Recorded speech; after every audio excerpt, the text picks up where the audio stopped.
Hello, my friend, and if you are new here, welcome, and if you aren't, welcome back to my channel. My name is Ellen. Ignore the super German last name. I actually just go by Coach Ellen online, but I am a burnout and stress management coach, and I have recently taken a foray into YouTube, and on my channel, we talk about all the things, from self-care to productivity to obviously burnout and stress management tips, as well as maybe a little bit of mindfulness will come in here at some point in time. And I am so excited to have you here.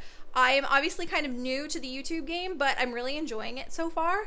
And I'm just pumped that you're on this journey with me. Today, we are going to be talking about something that I feel like a lot of us probably know about, but maybe we don't have a lot of strategy behind how we approach this part of our lives: boundary setting. So let's go ahead and get into it. Today, I want to talk about 2 tips for when your boundaries aren't working. And I really want to talk about this because I feel like there are so many of us that we've read enough books and enough articles and done enough work that we know we need to have boundaries. You know, boundaries keep you from overwhelming yourself, from putting too many things on your plate, from being a yes person and just taking too much stuff on. And we probably know we need boundaries at this point in time. But I think this is a really important thing to address because despite our best intentions, sometimes our boundaries just don't work out the way that we think they're going to. Sometimes people get pissed off by our boundaries. Sometimes people don't respect our boundaries for whatever reason. Sometimes our boundaries, actually oftentimes, our boundaries impact the people who we are setting those boundaries kind of against. And then also, you know, if you're a manager or a leader, sometimes we don't necessarily have the perspective to understand how our boundaries might impact people, might impact our direct reports. So it's really important to know, A, what your boundaries are, but B, some things that you can do when your boundaries aren't working out the way you want them to. Again, we have the best intentions when we set boundaries usually, but sometimes it just doesn't go particularly well. So this is going to be a relatively short and sweet thing today, and we're just going to kind of dive into these 2 tips. So the first tip is, in a nutshell, what I call it is just hard versus soft boundaries. So what the heck does this mean?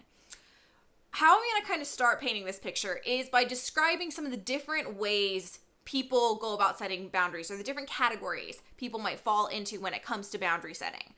Healthy boundary setting is a nice balance of hard and soft boundaries, a nice balance of boundaries that are very, very strict and boundaries that are a little bit more flexible. Healthy boundary setting is responsive. You're very self-aware when you have boundary setting. You know what you need, but you also know maybe when you are kind of being a little bit too harsh with your boundaries. They're values-based. Healthy boundaries keep us open to our relationships as opposed to closing us off and keeping us at arm's length. That's healthy boundary setting. When we need a little help with our boundary setting, we fall into one of 2 different categories. I'm going to actually start with the one that I think is the more common of the 2. This is the one where you have what I call porous boundary setting. And when I say this, I want you to think of a sponge, because somebody who has porous boundaries and approaches boundaries in a very porous way, oftentimes their boundaries are way too soft and way too flexible. They have a lot of holes in them. There's a lot of gaps in their boundaries and a lot of places where perhaps that they could improve. People who have porous boundaries are often very people pleasing. You know, they will do anything for everybody. They want to constantly be the helper. And as such, they just say yes to too many things and are way too available to people. They're almost too open in their relationships because they're too available to people. Now, there is a place for soft boundaries. Like I said, the healthy boundary setting is a nice balance of both hard and soft. But somebody who has porous boundaries, they have just way, way, way too many soft boundaries. And I'm going to give you some example of what I mean by soft boundaries in just a second. On the other end of that, you have somebody who has rigid boundary setting. Somebody who has rigid boundary setting, every single boundary they set is very, very hard. Like, don't go against this boundary or I'm going to cut you off. And as such, they can be very strict with their boundaries, and it tends to keep people at a distance. It tends to push away relationships because when you have a lot of hard boundaries, you're not very approachable. People don't feel like you're very amenable to and flexible about how you interact with them, and it's not a good look. So we want to fall somewhere in the middle where we have a balance of hard and soft boundaries so that we can kind of give ourselves what we need, but also meet people where they're at. Now, this first tip, hard versus soft boundaries, really comes down to the fact that sometimes we set hard boundaries that should be soft and soft boundaries that should be hard. So before I kind of break this down, let me explain to you what hard versus soft boundaries are. Hard boundaries are ones that are non-negotiable. They are strict, they are rigid. These are boundaries that you don't really let people break. And some really good examples of this, I think of a lot of these as perhaps relational boundaries. Like you might have, these are things you have like a zero tolerance to. You might have zero tolerance to bullying, to people calling you names or raising their voice to you. That is a boundary that should be a hard boundary. Like I don't want you to get bullied, I don't want you to get yelled at or people calling you names. And if you have a zero tolerance for that and for people who treat you that way, that is an example of a good hard boundary. Other examples of hard boundaries that are good hard boundaries might be situations where this is actually something that I experienced when I was on social media. There were people who were posting content that was just very, very triggering for me in terms of like my body image and my self-image. And so I stopped following those people. Either you can mute them, you can block them. If somebody's bullying you on social media, block them. That is a hard boundary. If you are recovering from an eating disorder and people are, posting content that is triggering for you, blocking those people or, eliminating those people from your feed is a hard boundary. So those are all examples of hard boundaries. They are non-negotiable. They are strict. These are things you have a zero tolerance for. And as you can see, those have a place in our life. Absolutely. Soft boundaries, on the other hand, are things like, these are kind of goofy, but like perhaps somebody borrows a pen from you and they never give it back. If it's like my favorite pen, I'm probably not loaning it to you anyway. But if it's my favorite pen, I would be a little irked if you didn't give it back to me. But that's probably why I wouldn't loan that out. So if I give you a pen, you don't give it back to me, and I don't really care about the pen, that's a soft boundary. I really don't care. It really doesn't impact me that much. Diet Coke versus Coke Zero. Some people have very strong opinions about that. I am not one of them. That is a very, very soft boundary for me. I frankly could care less. Even Coke versus Pepsi. I don't drink a lot of soda anyway, so I just kind of don't care. However, there are some things that I have soft boundaries around that I do actually care about. Things like when I go on vacation and I have a tech detox. That's something that I'm going to have a hard boundary around in situations and a softer boundary around in other situations. Like if it is a personal emergency or, some sort of fire is happening in my business or at work, I'm going to break that to be able to check in on that situation, So that's like one where I would bend the boundary a little bit. But if it's just like for menial things or like those emails that you get from coworkers of, hey, could you just look over this? I'm sorry, no, I'm not breaking my boundary for you in that situation. So that's kind of a soft boundary. Some situations you might be willing to bend the boundary. Some situations you're just like, no, I'm not bending the boundary. Channels of communication are another great example of a soft boundary. I personally prefer to communicate in my business and at work via email. That is my preference. I like being able to reference back to emails so that I can kind of have that written record of, okay, this is what I need to do, this is what I need to take from this, so on and so forth. I like having that. And so I prefer email communication, but that's not to say that if somebody texts me or calls me that I'm going to get all up in arms, because other people have their own personal preferences when it comes to channels of communication, right? So that's one that is much more of a soft boundary. You might have a preference, but that preference isn't end all be all. So this is kind of what I mean when it comes to hard versus soft boundaries. But how does this play out in terms of perhaps we are setting a hard boundary when it needs to be a soft boundary or a soft boundary when it needs to be a hard boundary? Let me give you some examples. And actually both of these are from when I was a manager. I stepped down from being a manager about a month and a half ago now. It's been lovely. I get way less emails. But I'll give you some examples from that time of times when I made boundaries hard that should have been soft and when I made boundaries soft that should have been hard. So one example of a boundary that I made soft that probably should have been hard was I have a boundary of I don't check my email on weekends. In my day job, I work Sunday to Thursday, so my weekend is Friday and Saturday. But that was always my boundaries. I don't check my email on the weekends. Now, when I was promoted to being a manager, I softened that boundary a little bit because my thought was, oh, my team needs me. My team needs me to be available to them because I have team members that were working all week. 7 days a week, I had team members that were working. So I kind of bent that boundary a little bit. But the more time I was spending being a manager, the more I started to realize that the emails I was getting were things, A, that my team procrastinated on, were things that were in our policies, because we have a Confluence page for our company. The vast majority of things that I was getting contacted about were things that I frankly should not have been getting contacted about on my days off. And what really irked me was when people would get my out of office responder, and so then they would text me.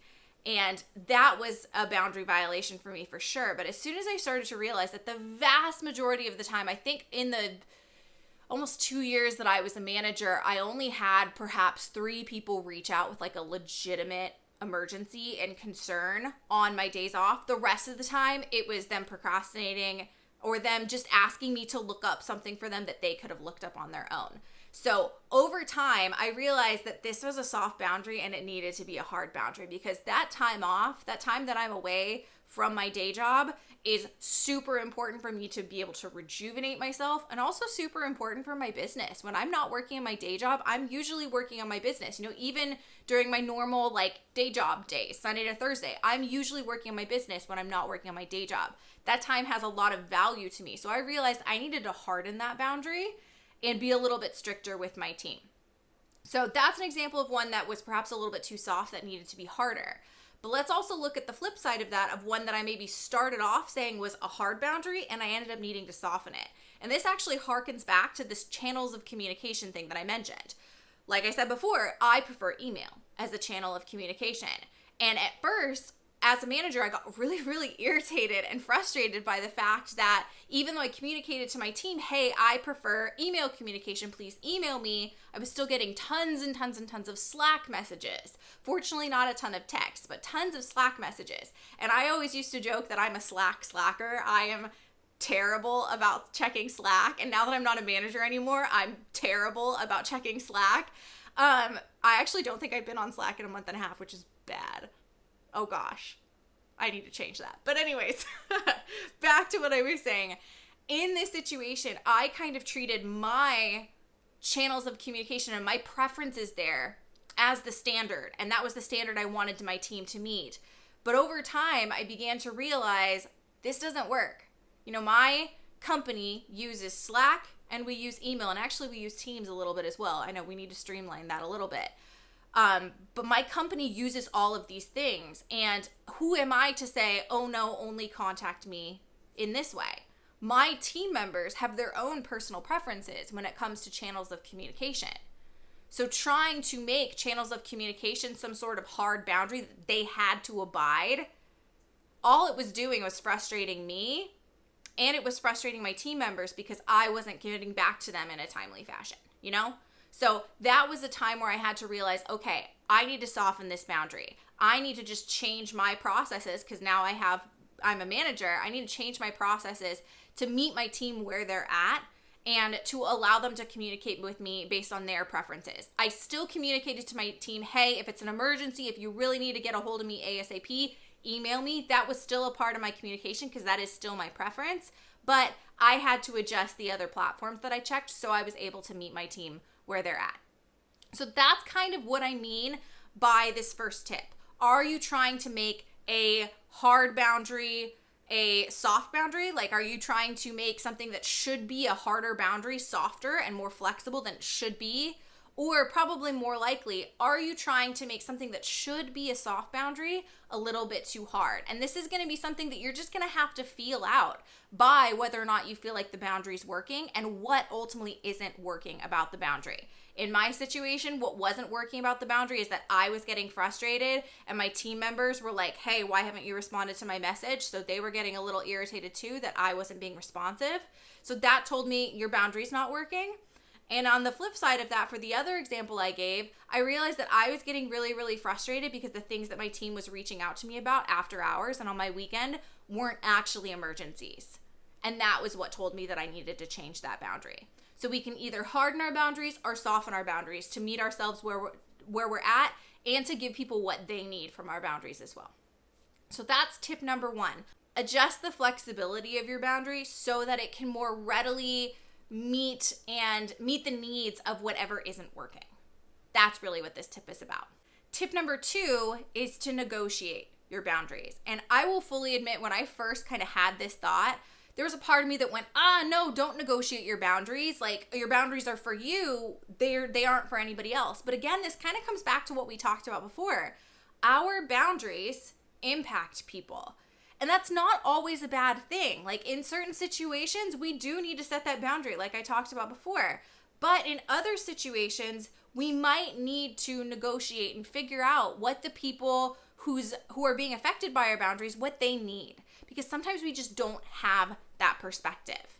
This really came from one of my favorite speaking engagements that I've done as of yet, back in May. I spoke at LinkedIn in San Francisco. I was invited down there. They flew me down for the day, and I spoke to a team of managers. And then after the speaking, they invited me over to the LinkedIn corporate office in San Francisco for lunch. And like, as soon as I put my bag down, this gal came up to me and asked me, she was a relatively young manager, and she asked me about a situation she was dealing with.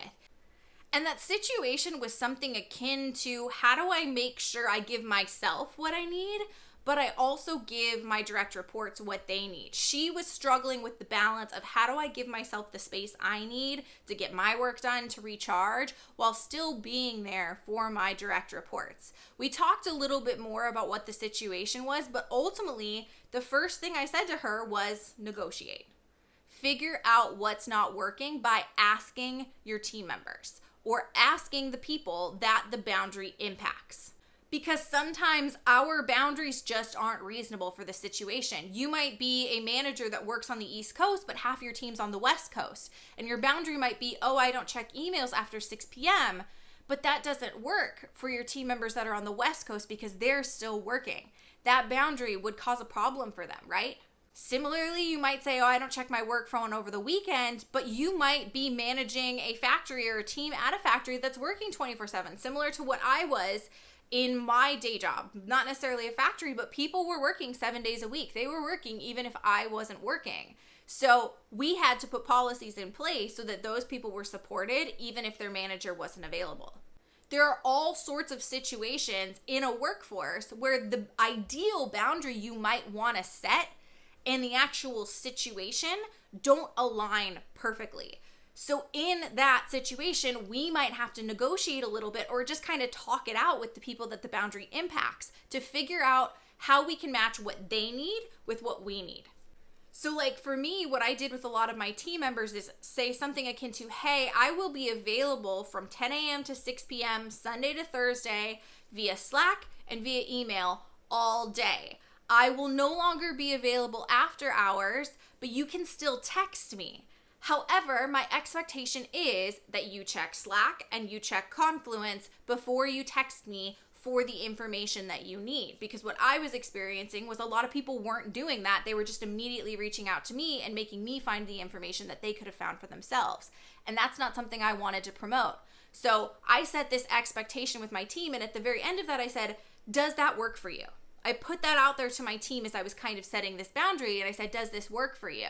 I asked, I didn't put it out to the entire team because I'm sure there would have been some people who would have been like, but what about this? So I asked some of my more reasonable people on my team, does this work? Does this sound reasonable? And this is where we kind of have to come from the perspective of let adults be adults. If I put a question out there and say, does this work for you? And everybody comes back and says, yep, that's fine. We have to take them at their word. If they do have an issue with it, but they don't say anything, we are not mind readers. We cannot read between the lines and figure out what they need. At some points, we have to let adults be adults and let them tell us. And if they don't tell us, we've got to operate under the assumption that the boundary is just fine and working for everybody. Another big part of this, though, is being flexible and acknowledging the fact that circumstances might change. So it may be important if your company is going through a big change or you're noticing some things happening on your team to reach back out and kind of come back with this boundary and ask if it's still working. Again, it's up to your team to communicate to you whether or not it is or it isn't. We've got to, again, let adults be adults. And it ultimately is always in your hands to determine whether or not whatever request they might come back with is reasonable or is something that you can accommodate. So don't feel like just because, a request is put out there that you have to accommodate it. Like if my team came back and said, hey, sorry, no, we really need you to be available all weekend, that wouldn't have been a reasonable request. I wouldn't have been able to go along with that request. But if I'd come back and said, okay, what I can do is every time you get an out of office from me, I can give you the emergency contact numbers so you know immediately who to contact in the case of an emergency, which is actually what I ended up doing. So my team members were never left out to dry, hanging out to dry. They just may not have always been supported by me. We had emergency procedures in place, so there was always somebody who is at the senior level on call, regardless of if somebody was actually working that day. You know what I mean? Before we wrap this up, I want to look at one personal example. I've given you a lot of work-related examples, but what might be some personal examples for how we can negotiate our boundaries or for what could potentially go wrong in attempting to negotiate our boundaries. So back in 2018, I was traveling the entire year. I actually didn't step foot in the United States the entirety of 2018. I was out of the country the entire time. And during that time, my brother borrowed some things of mine for him to use. And I honestly probably wouldn't have cared that much because I was out of the country. The only issue I had is when I got home, I went to look for these things. And I spent like a couple hours looking for them before my mom was kind of finally like, oh yeah, your brother borrowed them.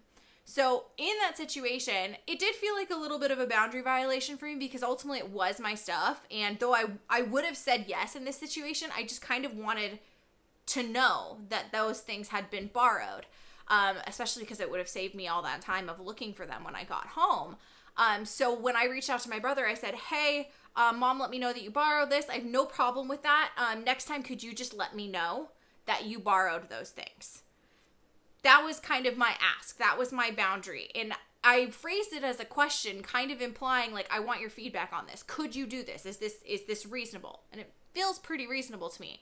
Now, in that situation, he got a little frustrated with me. And that's something to just kind of know going in, that it is entirely possible that when you do set boundaries, especially when you just start setting boundaries, you might piss some people off. You might frustrate some people because ultimately people are benefiting from the fact that we don't have any boundaries because they don't have to ask. They can just do whatever the heck they want in that situation. So when we first start setting boundaries, it is an inconvenience to them. So that's just something to know, that you might potentially frustrate people.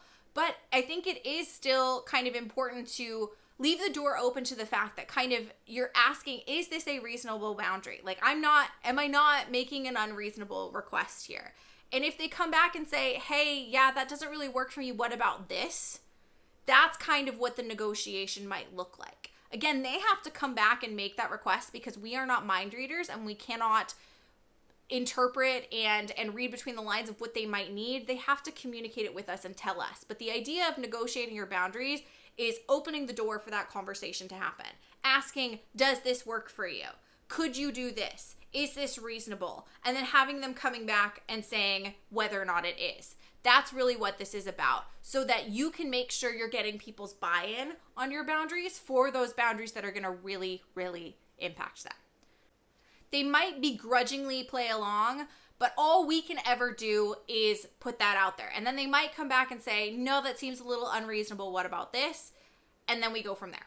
So that's really what it comes down with negotiating your boundaries. And again, it is up to us to determine whether or not the request is reasonable or something that we can accommodate. So with that, those are 2 tips for figuring out your boundaries when they are not working. Firstly, figuring out, are you setting a hard boundary when it needs to be a soft boundary or a soft boundary when it needs to be a hard boundary? And you're going to kind of know whether or not that's the case based on what might be going wrong with the boundary. And secondly, particularly if it is a boundary that impacts people, negotiating that boundary. Once you figure out what the boundary is, put it out there and just ask, does this work for you? Does this seem reasonable? Open up that dialogue and see what people bring back to the table so that you can make sure you get their buy-in on the boundary as you move forward. You might end up needing multiple rounds of negotiation with that last tip, but just knowing that you are open to negotiating your boundary is gonna do wonders for the people that boundary impacts. So that's it. That's what I've got for you today. I really, really hope you enjoyed the tips. I kept it down to 2 today. I'm kind of proud of myself. And I would love to hear which tip resonated with you the most. Do you have any questions, or are there any topics that you are really, really dying to hear about from the perspective of burnout, stress management, self-care, all that jazz? Go ahead and drop a comment below. I would love to hear.